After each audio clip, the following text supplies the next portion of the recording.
Viajes en Semana Santa en tiempos de pandemia. Vacunas para niños y personal sanitario. Protección del coronavirus a causa de la gripe común. Prevención del suicidio. Y algunas hipótesis acerca de la relación que tiene la trombosis con la vacuna de AstraZeneca. Entre otras noticias y más, quédate a tu resumen semanal sobre noticias de COVID-19. Bienvenido y bienvenida a tu resumen semanal sobre noticias sobre COVID-19. Entrate las noticias más relevantes que han sucedido a lo largo del mundo en esta semana, que comprende del 19 de marzo al 25 de marzo. Y sin nada más por agregar, comencemos. Según lo que nos dice el registro semi-COVID-19, que se encargó de valorar a 10.600 pacientes en España, los cuales eran personas sanitarios que ingresaron por un cuadro de COVID, resultaba ser que tenían cuadros más leves, resultaba ser que tenían menos comorbilidades, resultaba ser que tenían un mejor pronóstico que aquellos personal que no era personal sanitario. Y otro estudio de la BMG Nutrition Prevention and Health nos dice que aquel personal sanitario que cursaba con periodos de descanso más breves, que no dormía bien durante la noche, que tenía un ambiente laboral más desgastante, tenía 2.6 veces más probabilidades de pasar por cuadros de COVID y que esos cuadros COVID fueran más graves, inclusive letales. ¿Qué nos arroja estos dos estudios? Estos dos estudios que aquí se os voy a dejar en el link de la descripción, nos dicen por un lado que si bien el personal sanitario se encuentra más expuesto y de alguna forma esto le ha generado mayor resistencia a padecer cuadros graves de COVID-19, y lo cual podría ser bueno y podría ayudar a que la vacuna fuera más efectiva una vez que el personal sanitario en todo el mundo fuera vacunado, no deja de ser preocupante porque sabemos que sigue habiendo personal sanitario que están muriendo. México es el país número uno en muertes de personal sanitario, entonces es algo que a pesar de que son buenas noticias a largo plazo de la inmunidad que puede generarse en el personal sanitario, mínimo en México, esto no deja de ser preocupante porque seguimos siendo el país número uno en letalidad de personal sanitario. Y el otro estudio lo que nos muestra simplemente es algo que, pues si bien muchos médicos y médicas en todo el mundo quieren dar a notar, y es que esta imagen antigua del médico que se le pasaba horas y horas en guardia y no descansaba bien, y ese médico lleva mucho sin dormir, es un buen médico,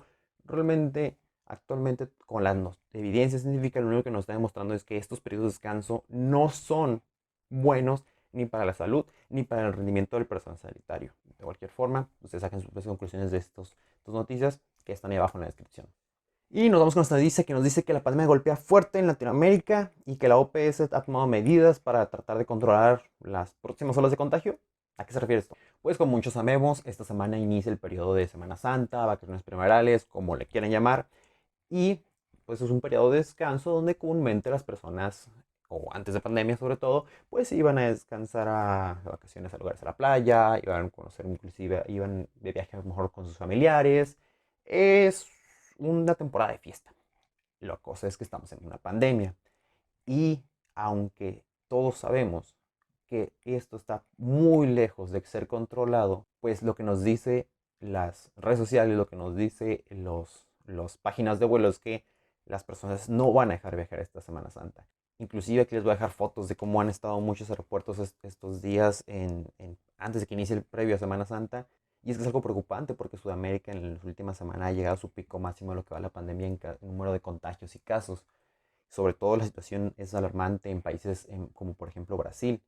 Y es que, como les digo, aún estamos lejos de frenar esta pandemia. Otros países como por ejemplo Paraguay, Uruguay, Chile, que tienen una campaña, pues que han hecho una excelente campaña de vacunación, aún así han decidido el confinamiento a pesar de tener inclusive algunos el 70% de vacunada a su población, lo cual nos arroja de cómo unos países hicieron las cosas bien en un inicio, hicieron las cosas bien ahorita en vacunación y siguen tratando de hacer las cosas bien, mientras que otros países no hicieron bien las cosas bien desde el inicio, no hicieron las cosas bien en cuestión de vacunación y parece ser que no van a hacer las cosas bien en lo que resta de la pandemia.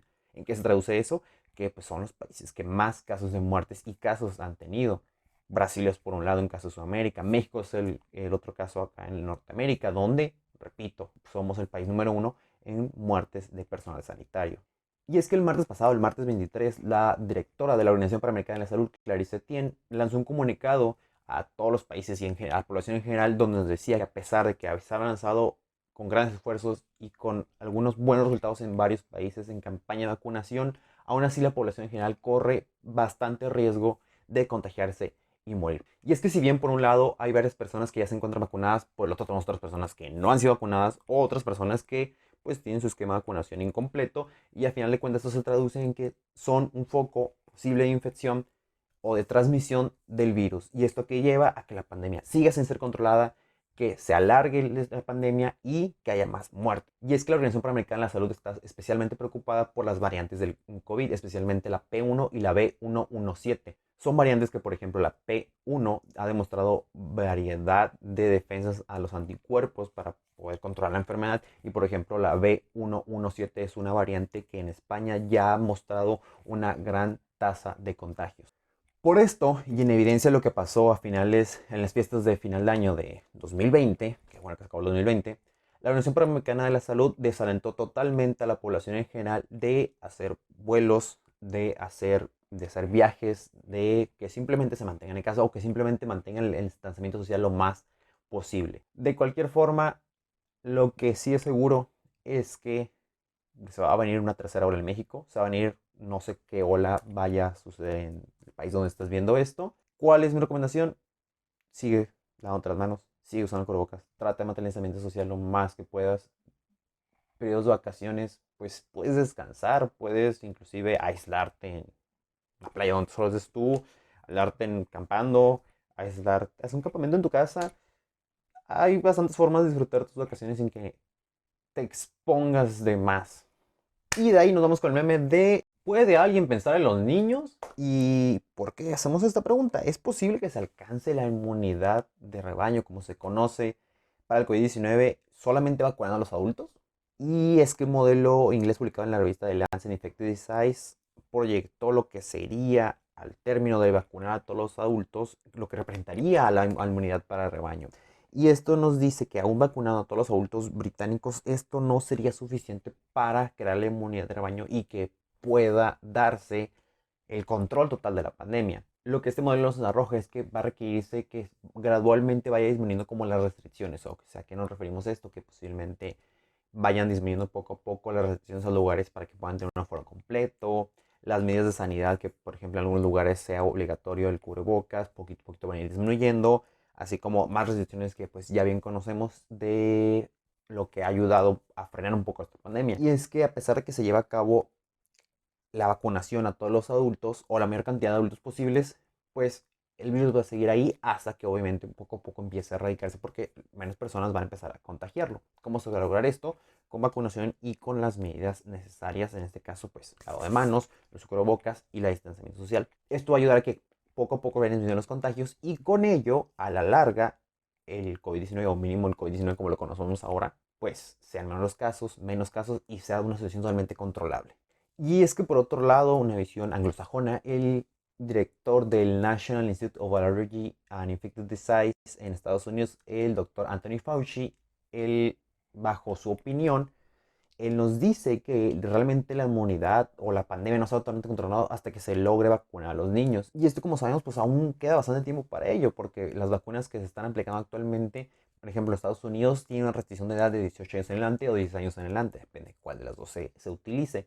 Entonces, esto nos deja pensando, ¿cuándo realmente se logrará controlar en su totalidad la pandemia? ¿O podemos decir que vencimos al COVID-19? Sin embargo, ya han comenzado estudios clínicos de aplicación de vacunas en adolescentes y niños. Obviamente no se han sido publicados porque siguen en su periodo de investigación. Al término de los estudios posiblemente tendríamos una respuesta de si es seguro o qué tan seguro es o si necesita hacer una variación en la vacuna para poder ser aplicada en niños y adolescentes. Y con esto ayudar ahora sí a la inmunidad total de la población. Pero por el momento pues queda esperar, todavía queda bastante población adulta por vacunar. Sin embargo, es bueno que ya esté pensando en la vacunación en niños. Semanas pasadas ya se empezó a hacer estudios en vacunación con las mujeres embarazadas. Así que aún los estudios avanzan, pero mientras avanzan, pues lo más seguro es seguir manteniendo las medidas que ya conocemos hasta que logremos ser vacunados todos los adultos y entonces proceder a estas poblaciones especiales, por así decirlo, de niños y adolescentes o mujeres embarazadas para ahora sí alcanzar una inmunidad total o la mayor cantidad de inmunización en la población. Ahora nos vamos con dónde rayos está Serrana y por qué es la ciudad más protegida para el COVID-19.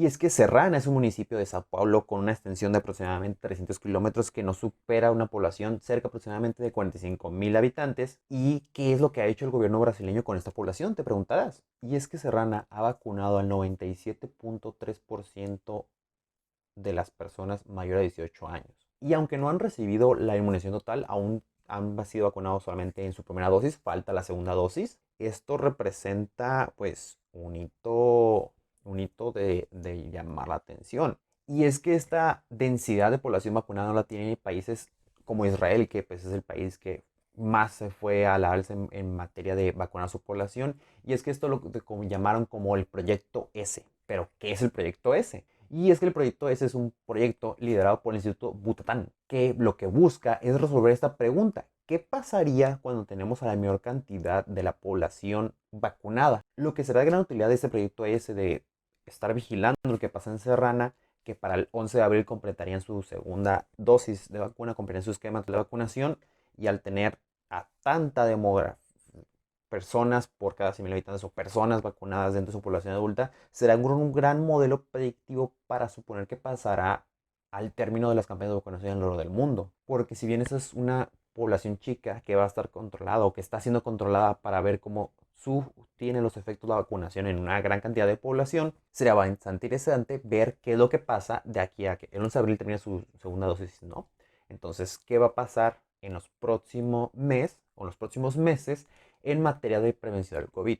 Si realmente los casos son mínimos, esporádicos o inclusive nulos, pues podría ser el principio a la gran respuesta de que si la vacuna va a ser el santo grial para controlar la pandemia. Y es que si no, por otro lado, también lo que nos va a arrojar es estudiar esta población de Serrana es darnos exactamente el porcentaje que necesitamos de población vacunada para controlar la pandemia. Se ha hablado de que se acerque un 70, se ha hablado que se acerque un 60, lo más que se apunta es a un 80, pero ahora Serrana nos va a ayudar a conocer esas cifras exactas para poder, ahora sí, tener una mejor logística en la distribución de vacunas, en la aplicación de vacunas y en la adquisición de vacunas. De cualquier forma, será interesante lo que pasa de aquí en adelante con Serrana, así que hay que tenerlos vigilados. Y el 11 de abril, pues vamos a tener más respuestas de ellos. Y ahora nos vamos con la noticia que dice que posiblemente el resfriado común puede ayudarnos a controlar el COVID-19. Y es que un estudio en laboratorio británico publicado en el Journal of Infectious Disease nos dice que posiblemente el virus causante de la gripe común podría ayudar a que el COVID-19 no fuera tan agresivo. Y es que el biólogo argentino Pablo Murcia de la Universidad de Glasgow, Escocia, que tiene un postdoctorado justamente en virología, dice que nuestra investigación muestra que el rinovirus humano desencadena una respuesta inmune innata en las células epiteliales respiratorias humanas que bloquea la replicación del virus SARS-CoV-2. Esto significa que podría proporcionar algún nivel de protección transitoria contra el coronavirus, bloqueando potencialmente su transmisión y reduciendo la gravedad del COVID-19. Esto podría ser excelentes noticias, relativas noticias. Vamos a traducirlo un poco. Lo que este estudio nos trata de decir, o lo que nos dice, y que va a quedar para futuros estudios, poder tomarlo como base, es que el virus responsable de la gripe común, el rinovirus, que es una especie de virus, podría generar una respuesta innata, o sea, una respuesta adquirida para ayudar a las células epiteliales del tracto respiratorio, y las células epiteliales son las que se encuentran en totalmente comunicación con el mundo exterior. Entonces tenemos obviamente el aire que entra a nosotros y nuestra primera barrera de protección, en este caso pues externamente es la piel. Cuando entramos hacia las vías respiratorias se encuentra una mucosa, la cual la mucosa está compuesta por estas células epiteliales. Y es que este estudio lo que nos está diciendo es que este rinovirus podría causar alguna especie de reacción inmune a estas células, o sea, justamente la primera barrera de defensa para otros virus, por ejemplo, SARS-CoV-2, y que esta inmunidad podría ayudar a reducir un poco los efectos del COVID-19. Entonces es un estudio interesante para tomar en cuenta, ahí se los voy a dejar en la descripción del video. Y pues si bien ahorita no vamos a ir por la calle buscando que alguien nos estornude para infectarnos del virus de la gripe común, como el rinovirus, porque pues puede que nos pasen algo más, como por ejemplo SARS-CoV-2. Entonces, no les estoy diciendo que vayan y que dejen infectarse por cualquier persona que esté moqueando. No sería responsable en estos momentos, pero algo que tomar en cuenta. No más ivermectina. Y es que la Agencia Europea de Medicamentos nos dice que, aunque la ivermectina generalmente se tolera bien en dosis autorizadas para otras indicaciones, los efectos secundarios podrían aumentar con las dosis mucho más altas, las cuales son necesarias para obtener concentraciones de ivermectina en los pulmones que sean efectivas contra el virus. Esto fue lo que dijo la Agencia Europea de Medicamentos el lunes 22. Y sí, simplemente es algo que ya se venía hablando. La ivermectina no ayuda para reducir los efectos del COVID-19 o para reducir la probabilidad de contagio del COVID-19. ¿Por qué? Porque ocupas el nivel de ivermectina sano, por así decirlo, está aquí, que se usa para otras cosas. Pero el ivermectina que podría ayudar a reducir el contagio de COVID-19 se encuentra acá. Y digamos de aquí en medio está donde empiezan los efectos adversos y donde empieza la toxicidad. Entonces, si aquí están los efectos adversos y acá está la probabilidad de que te ayude a reducir que te contagies de COVID-19, pues lo seguro es que va a pasar efectos adversos y que aún así tengas la probabilidad de contagio. Entonces, es lo que nos dice la Agencia Europea de Medicamentos, que no se use la ivermectina. Por otro lado, y es que la Sociedad Americana de Enfermedades Infecciosas, por un lado, dice que se encontramos aún bastante lejos de encontrar un medicamento infalible para frenar el COVID-19. Ellos recomiendan ciertos medicamentos en base a sus guías, las cuales nos dice que, por ejemplo, el bambalimab y el etesomimab en pacientes ambulatorios y posiblemente el tocilizumab en pacientes que tengan marcadores sanguíneos reactivos y elevados puedan ser bastante útiles para ayudar al COVID-19. Sin embargo, dicen y arrojan que el uso de ivermectina se encuentra fuera de cualquier contexto clínico que no sea para estudios. Entonces, tanto la Sociedad Americana como la Agencia Europea nos dice que el uso de ivermectina no debe de ser administrado ni recomendado. Que es, espero que ya todos supieran eso. Si no, pues link en la descripción. ¿Y qué rayos fue lo que pasó con la vacuna de AstraZeneca y Oxford? Y es que los raros casos de trombosis de los senos venosos cerebrales asociados a la aplicación de la vacuna de Oxford y AstraZeneca podrían ser análogos a los episodios de trombocitopenia inducida por heparina, una peligrosa complicación autoinmunitaria en pacientes tratados con esa medicación según la Sociedad de Investigación en Trombosis y Hemostasia en Alemania. De acuerdo con esa interpretación basada en los resultados de la investigación sobre 4 pacientes que desarrollaron el presunto efecto adverso de la inmunización, la vacuna podría conducir a la formación de anticuerpos que aparecen después de 4 a 16 días de la aplicación. Esto contra antígenos plaquetarios como parte de la reacción inflamatoria y la estimulación inmunológica, lo que induce a una activación plaquetaria masiva a través del receptor del factor cristalizable, pero los expertos no descartan que sea otro el mecanismo involucrado y recuerdan, en línea con la Agencia Europea de Medicamentos, que los inicios de vacunar exceden sus riesgos. Y es que debemos reconocer que si hacen algo los europeos bien es hacer las cosas bien, porque en un momento cuando empezaron a hacer sus primeros casos de trombosis en algunos pacientes, decidieron frenar la vacuna. Después se dieron cuenta que no había una relación directa, entonces continuaron con la autorización de la vacuna para su aplicación. Pero obviamente no se van a quedar con los brazos cruzados, ya que esto obviamente iba a generar en la población una cierta desconfianza hacia la vacunación. Entonces, ¿qué pasa? Empezaron a seguir con estas, empiezan a hacer las primeras hipótesis de qué es lo que pudo haber pasado, cómo es que se llevó a cabo este efecto. Sin embargo, pues aún no queda nada claro, esto queda todavía para el futuro, simplemente se empiezan a ver como pequeñas respuestas a lo que pudo haber pasado, pero las recomendaciones siguen siendo las mismas, las recomendaciones siguen siendo de que los beneficios de la vacunación están mucho por encima de las contraindicaciones que puedan darse de la vacunación. Así que desde aquí les decimos que pues en un futuro no muy lejano vamos a ver estas respuestas. Sin embargo, pues de momento la mejor vacuna es la que nos toca. Y la inteligencia artificial podría ser más efectiva para prevenir el suicidio que el contacto humano. Y es que un bot conversacional de inteligencia artificial previno más de 600 suicidios, esto según el doctor Deepak Chopra. Y es que es algo que todos sabemos, la pandemia ha puesto un desafío mayor a la salud emocional y mental de muchas personas, yo incluyéndome. Sabemos que posiblemente las tasas de suicidio, cuando sean, pues las veamos a futuros años, vamos a dar cuenta que hubo un pico justamente en el 2020 y el 2021 debido a pues toda la situación en la que trae consigo la pandemia. Bastantes casos de depresión, bastantes casos de ansiedad, bastantes casos de estrés postraumático, casos de síndrome de burnout en personal sanitario, de las tasas de suicidio, obviamente, el duelo por la pérdida de trabajos, de familiares, de personas queridas. Y es que posiblemente la inteligencia artificial podría dar esos pequeños pasos a asemejar o inclusive superar la habilidad humana en la atención del suicidio. Y es que Piwi, como fue llamado este bot conversacional de inteligencia artificial, cree que ha evitado más de 600 suicidios, ya que las personas se sienten más cómodas hablando con esa inteligencia artificial que con otro ser humano, porque algo que tenemos los humanos es que juzgamos. Y pues, inteligencia artificial no juzga. Y es que puedes encontrar esta inteligencia artificial en neveralone.lop, que es una asociación sin fines de lucro, donde se encuentra un bot de inteligencia artificial llamado Piwi, que lleva el nombre de un cantante que fue, lamentablemente, pasó por el suicidio.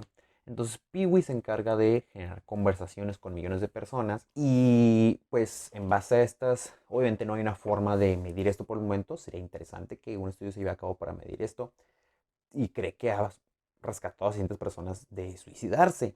Y algo, esta conversación obviamente va evaluando diferentes áreas, esta inteligencia artificial va aprendiendo de ti, de tu conversación, cómo puede ayudarte en diferentes áreas de tu estabilidad emocional y de tu salud mental.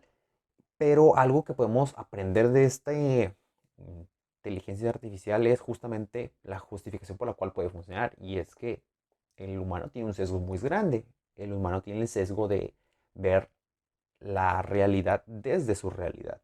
Y por eso puede llevar a casos donde las personas juzgan a otras personas.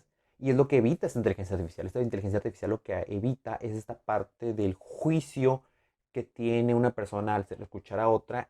Y obviamente tú escuchas algo y tú lo interpretas a tu manera, muy diferente a la cómo te lo quiso contar esa persona. Entonces, posiblemente podríamos ver los primeros pasos de dos cosas. Una, cómo la inteligencia artificial empieza a superar la habilidad humana, que en muchas otras áreas ya logró, pero ahora lo está logrando en esta parte de la salud mental. Y por otro lado, pues posiblemente la inteligencia artificial nos está dejando una lección a los humanos de ser más máquinas y no juzgar a las personas. Lo dejo en el cajón. De cualquier forma, creo que todos podemos ir a darnos una vuelta al sitio de neveralone.log. Yo lo voy a hacer. Y esas serían todas las noticias de esta semana, o mínimo las noticias más importantes en materia de pandemia de esta semana, del 19 de marzo al 25 de marzo. Si no quieres perderte el resumen de la próxima semana, te sugiero que te suscribas al canal. Si te gustó este video, dale like, comenta cuál fue la noticia que más te llamó la atención y si te pareció interesante, pues compártelo a otras personas para que también estén al tanto de la situación de la pandemia. Sin nada más por agregar, yo soy Edgar, estoy Estudiante Escéptico y nos vemos en el próximo video.